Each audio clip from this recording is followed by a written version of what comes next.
Good morning, everybody. Hope you all are doing well today. I just want to make a quick mention for your case studies. I've gotten a few emails. Feel free to choose whatever you want within your case study. I'm more than happy to look at anything that you put down, and let's talk about that. At this point, it's kind of sooner the better, and I only say that because that'll give me time to look at it and then give you time. I want to give you appropriate amount of time to be able to work on this project. So when you have your journal done for the week, send it to me ASAP, so I can look at it. My grading days are usually Fridays. Is that kind of like my catch up to do everything? However, at the same time, I want to make sure that that one gets done quick. So whenever you turn it in, I will make sure to grade that and do so where I focus on your crisis plan. So it is an individual project, not in a group. And I know I mentioned that in a previous lecture, but it is individual. I just don't see the logistics of 5 weeks and doing this as a group. So, um, but that gives you opportunity to do the project that you want to do. And it doesn't, as much as it looks kind of daunting to do it by yourself, it's really not that bad. In terms of doing the research and put it in on paper. So try not to be daunted by it. Please ask questions. I'll be looking to hold office hours on Friday to kind of speak about that. So let's go ahead and dive in a little bit. We're going to be talking about theories within crisis communication, kind of the part two.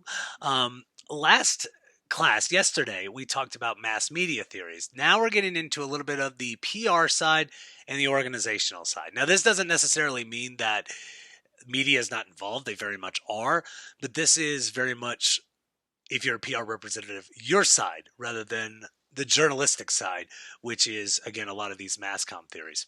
So we got four I want to cover over, and I'm going to try to do them pretty quickly.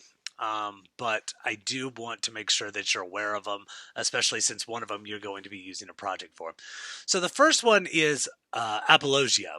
And I've heard this pronounced like 100 different ways, but I use apologia and nobody's corrected on me for it, so I keep using it. There's a couple of things and main features for it. First, it emphasizes a threat. It focuses on a defense and calm strategies for a response. It is important, especially for the second feature, which is focus on defense. Apologia, by its nature, is a speech of defense. The common misconception is when people see apologia, they automatically think apology, which an apology can be emphasized. However, it does not necessarily have to be. So that's just one tenet. You can outright deny things. You can say, hey, you're making a mountain out of a molehill. You can say, it wasn't our intention to do something. You can shift the blame to somebody else. There's, a myriad of ways you can do things. However, apologia does really focus on the defense part, not to be confused, and we'll get into this in a later session with categoria, which is speech of attack. So again, we'll get into that later. But three main facets within apologia, and we'll get into not stages but categories a little later. But these facets I want to cover really kind of build the categories and will be a focus for your midterm project, which we'll get into. So first and foremost, within apologia, there's redefinition. Something unforeseen happened, but it wasn't their intention. So you might say that to where, you might make a mistake as an organization, but you're like, listen, we know what we did, but it wasn't our intention to do or how it was perceived in this capacity. So that's one way of doing it. There's also disassociation, which is seemed to commit a wrongdoing, but actually hasn't. This actually comes into a good example with Taco Bell, for instance, where they just flat right denied an allegation. So there was a district attorney down in Alabama that said, and I think it was your beef is not FDA approved for being actually defined beef. The interesting thing, the Alabama attorney wasn't looking for any money or anything. He was just saying, hey, look, you need to redefine what your beef is because it's not beef. Well, in this case, Taco Bell kind of came in and said they actually released a centerfold advertisement, and I believe it was the USA Today, saying, thank you for suing us. And they went into some pretty strong details as to why their beef is considered beef. And so they basically said, we're denying the claims. We didn't do anything wrong. You're in the wrong in this case. And if you try to go after us again, we'll give you a pass this time, but we will come after you next time. And that kind of dissipated the waters a little bit in terms of what had happened. So this association is big in that case. Um, then there's consolation. Actually saying you're sorry. This is again where the apologia component of apology comes into play, where you're actually not only the idea is that you not only apologize, because in a lot of cases organizations will get accused of something, they'll apologize, and people are like, well, your words are meaningless in this case. But it's the actual thing of repentance that probably carries the most weight here. So um, there's two facets within apologia. The categories I was talking about, it's mortification and corrective action. And corrective action is basically saying, I'm not only apologizing, I'm giving you a step-by-step plan about how I intend on restructuring our image and doing things right next time. So that is key, and that is something that a lot of organizations take that route. So that's apologia, and we'll do an assignment based on those categories in a subsequent lecture that I'll be doing in the future. The next one we'll be talking about is what's called image restoration. So this is a new theory. Image restoration kind of is self-explanatory. It emphasizes repairing the threat that is going on. So if your organization is in business, your idea is to how do I improve my situation by doing so in a fashion that we can rebuild from it if it's something that has happened and this is a problem. So it focuses on accounting for organizational actions that cause the crisis, and it kind of gives this implication that it was your fault. Otherwise, you wouldn't have to repair your image as much. That if something bad has happened, then you have to take the blame, that you have to make sure that you do something to repair your image. So there's, obviously a multitude of things you can do, but the area is that you're featuring communication strategies to manage the account. Sometimes when we get into image restoration and these little tenets of it, words are beyond repair. The actual actions are beyond repair. It's almost like you just got to wait out the waters until it kind of blows over in this case. And that's not the best way to do it by any stretch of the imagination, but it is something that happens quite a lot. Is something bad will happen, there's not much you can do, so you got to let media clutter take over and come back to it. But primarily you should come in and say, what is the most appropriate response? And I usually link a lot of apologia to image restoration in this case. And what do you plan to do to dissolve it over a period of time? Whether you denied it or not, whether you apologized or not, it's still very important to say we're emphasizing on repairing things, because even if you're not found to be in trouble by people, it's still really important to take best practices of repairing things and doing things right. Again, and you'll get these like weird, it's almost like copycats of things. Like I keep mentioning the Pepsi and the syringe. There were 5 more that were apparently found, which again were also hoaxes. But a lot of people want money in this capacity, so being able to come in and be careful in that area really helps. The other thing with Chipotle, as I mentioned with the E. coli breakout, this is actually just kind of funny, was people were getting really upset that people were finding these little leaves in their bowl, and they're like, how unsanitary is Chipotle for having leaves in their rice bowls or whatnot. And Chipotle was just like, actually, Chipotle didn't even have to say anything. It was the public, they're like, dude, those are bay leaves. Now, granted, I think with bay leaves you should remove them anyway, because they add flavor, but you don't really eat them. But it wasn't like some leaf that fell off a tree that just happened to land into the bowl, in this case at Chipotle. So again, this kind of happens more than you think, but the area is doing what you can to make sure. And again, this Domino's example with, again, the employees sticking cheese up their nose, their image restoration actually worked really well. And moreover, within Domino's, their rebranding on having an issue of having stale, bland pizza actually worked really well in terms of one of their advertising campaigns. So it was really, really good work, and it shows where public relations, strategic, and advertising kind of merge in this case, but also where, how to respond to a crisis versus how to respond to an issue. If you are a pizza place and you're obviously not making a lot of money because people are saying how bland your pizza is, things have got to change. So that's important to cover. The other two theories are diffusion and excellence. So this is going a little bit more on the OrgComm side. Excuse me, need coffee today.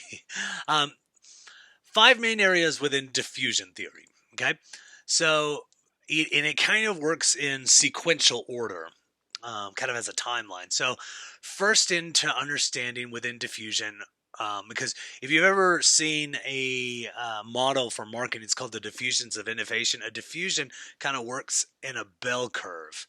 And you can look up diffusions of innovations of how, I swear this is going to be the thumbnail for this video, but the diffusion actually works in this bell curve of how things escalate over time and then diminish over time. Or take off in this capacity. So diffusion in this case kind of looks at one area, which is the past. So that's the first part. What are your past needs? What did we do right? What did we do wrong? Usually these are like monthly assessments. So, I've worked in consulting where we've talked about social media plans, and one of the things that we kept looking at was a month by month report about what has happened over that period of time. Had things improved? Were we getting more viewership? And this isn't necessarily a problem, but it is just something that you do. And it also helps within risk assessment of saying how we are making sure that things don't become problems. So, if your viewership is going lower because of XYZ, whether a person is being insensitive, whether there's something that's going wrong in terms of programming, etc. Make it, not that that's happened with the places I've consulted for, but the area of emphasis to look into is to how do we react towards things that we've done in the past, whether they be very positive or very negative. The second one is through decision making. Who are your decision-making body and what are their temperament? Which is, oddly enough, I mean, it's probably one of the biggest things with handling issues is having a good collective team that is not susceptible to groupthink, aka if one person says it's good, everybody just follows without challenging. You got to have people that challenge these ideas for crisis. This is so important, and it's really good when you're doing this in organizations to have different perspectives, different schools of thought. When I work in consulting, one of the things that come up is I'll have people that are really tentative and then people who are really tenacious. And if they do it correctly, they work really well together, because both of them, if they can see each other's point of view, which doesn't always happen, if they can see each other's point of view, this is a good thing, because they can start to say, hey, we really want to do this because we know we're going to get a lot of attention for it, and it's probably going to be good attention, which is where the tentative person comes in and says, well, we got to make sure that we're sensitive of this, and we don't want to upset anybody. And that's a delicate balance to be able to do in crisis comm and do well. So that's really important. Then there's innovation and change. Does changing things presently add a unique advantage? This is tough to say. If we change things, will people get upset? And sometimes that's yes, sometimes that's no. For Coca-Cola, for instance, it was not a good idea. They tried to introduce a new Coke back in the 1980s, and people were pissed. So, yeah, when they did that, they got all these telegrams, not internet. They got all these telegrams that were saying, hey, you are ruining my someone said, like, you are ruining my childhood by, putting this swill in front of me, and calling it Coca-Cola. which is why you see Coca-Cola Classic on the can now, because they say, look, we're really sorry. We're going to switch back to the classic formula. Please enjoy in that sense. And not only did it work, it actually made it, because this was like in the wake of the Pepsi challenge, which every time they do it, people prefer Pepsi over Coke when it's a blind taste test. I think just because it's sweeter. But Coca-Cola came in and said, we're going to change the formula. And people came in droves to have it back. And one of my favorites, it was a 60-minute interview, the television show 60 Minutes, where they interviewed the CEO. And he's like, did you mean to do that? Did you mean to like introduce something that was bad and then go back to the original and making it fresh and new in this instance, thus doubling your business or whatever? And the CEO said, look, I consider myself a smart person because I've been in this business for long. Because I ain't that smart. So then there is evaluation. Take the data, understand it, try to work with it, and then adoption, try it out. And this usually works with focus groups and so forth. If we said this, if we did this based on this issue, would people be willing to accept it? What do you think about it? A lot of these decisions are not willy nilly. They are really thought out. They are tested well. Not always the case, and again, in crisis, you don't have time to do that. In issues, you probably have that time. Okay, last theory. Sorry about that. Is excellence theory. There's four models that go into there, and I'm going to cover them really briefly. Model 1 is talking about worst case scenario. Model 4 is the most desirable, and models 2 and 3 are somewhere in between these two extremes. This is a super easy way of talking about excellence theory, about, in this case, what is best case scenario, what is worst case scenario, and what's going to happen. This is probably the most common conversation I've had in any consulting project that I've ever worked on. Honestly, excellence theory comes up quite a lot. It just doesn't, they don't call it that, but it is used of what's the worst that could happen, what's the best that could happen, and what will probably happen.